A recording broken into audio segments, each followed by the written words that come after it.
গাজায় স্থায়ীভাবে যুদ্ধবন্ধের প্রতিশ্রুতির নিশ্চয়তায় চুক্তিতে সই করেছে মধ্যস্থতাকারী প্রভাবশালী 4 দেশ। ইজিপ্টের শারম আল শেখের আন্তর্জাতিক কনফারেন্স সেন্টারে কাতার, তুর্কি, ইজিপ্ট ও আমেরিকা যুদ্ধবিরতি স্থায়ী করার প্রতিশ্রুতিতে সম্মত হয়।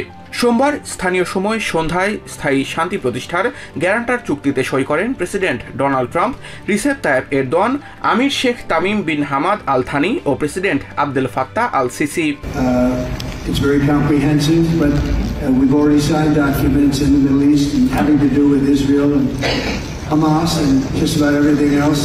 চুক্তি সইয়ের পর গাজা ও মধ্যপ্রাচ্যে শান্তি প্রতিষ্ঠায় এই চুক্তি অত্যন্ত জটিল ছিল উল্লেখ করে সংশ্লিষ্ট অন্যান্য নেতাদের ধন্যবাদ জানান প্রেসিডেন্ট ট্রাম্প। এটা অনেক বড় চুক্তি, শুনেছি এটা কখনো হবে না। আমি নির্বাচনী দৌড়ে অংশগ্রহণের আগে থেকেই শুনে আসছি এটা মধ্যপ্রাচ্য, এখান থেকে তৃতীয় বিশ্বযুদ্ধ শুরু হতে পারে, কিন্তু এটি কখনোই ঘটবে না। আমরা চাই না এটি কোথাও থেকে শুরু হোক। চুক্তি সইয়ের পর নেতারা ফটো সেশনে অংশ নেন এবং চুক্তিপত্র প্রদর্শন করেন। প্রেসিডেন্ট ডোনাল্ড ট্রাম্প এ সময় বলেন, গাজায় যুদ্ধবিরতির দ্বিতীয় ধাপ শুরু হয়ে গেছে।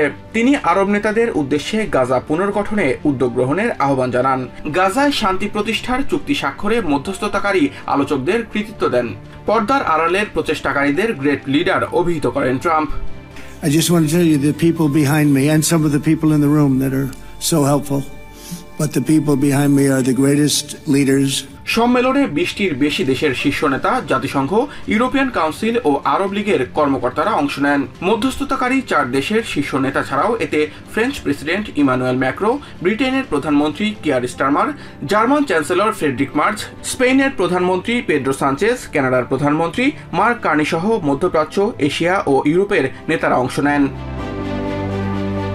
শারম আল শেখের এই সম্মেলনে নানা জল্পনা কল্পনার পর শেষ মুহূর্তে প্যালেস্টাইনের প্রেসিডেন্ট মাহমুদ আব্বাস অংশ নেন। প্রেসিডেন্ট ডোনাল্ড ট্রাম্প অন্যান্য নেতাদের মতোই সম্মেলন মঞ্চে মাহমুদ আব্বাসকে স্বাগত জানান। এ সময় তারা পারস্পরিক মতবিনিময় করেন। অন্যদিকে আমন্ত্রণ পেলেও তুর্কির প্রেসিডেন্টের আপত্তির মুখে ইসরায়েলের প্রধানমন্ত্রী বেঞ্জামিন নেতানিয়াহু সম্মেলনে অংশগ্রহণ থেকে বিরত থাকেন বলে জানিয়েছে বার্তা সংস্থা। তবে টাইমস অব ইসরায়েল দাবি করছে, তুর্কির আপত্তির আগেই নেতানিয়াহু এই সিদ্ধান্ত নিয়েছিলেন। পৃথক প্রতিবেদনে ইসরায়েলি গণমাধ্যম চ্যানেল 12 জানিয়েছে, Mahmud Abbas, Recep Tayyip Erdogan সহ বিতর্কিত আরব ও মুসলিম নেতাদের সাক্ষাৎ এড়াতে ইজিপ্ট সফর করেননি Netanyahu. Samiul Bari Shihab, TVN 24 news desk.